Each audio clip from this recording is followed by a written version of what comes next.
میرے نبی پہ 9 رمضان آئے، 9 میرے نبی پر 9 رمضان آئے۔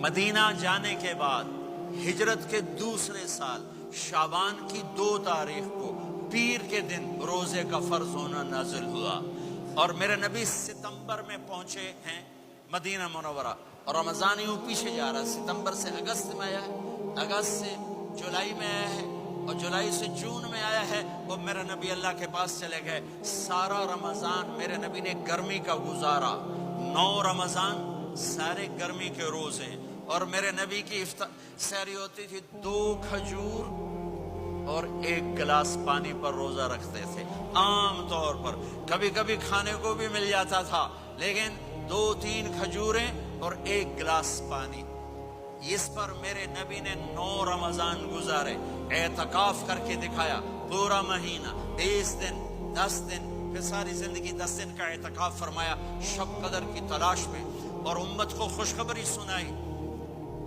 رمضان آ رہا ہے تو میں تھوڑی سی تفصیل بتا دوں۔ میرے نبی ممبر پر آئے، کہنے لگے ماذا یستقبلکم وماذا تستقبلون، وہ کون آ رہا ہے صحابہ، وہ کون آ رہا ہے؟ پھر ہم نے کہا وہ کون آ رہا ہے؟ حضرت عمر کھڑے ہو گئے، یا رسول اللہ اوحی نزل، کیا کوئی وحی آ گئی؟ کہا نہ۔ کیا کوئی دشمن آ گیا؟ نہیں۔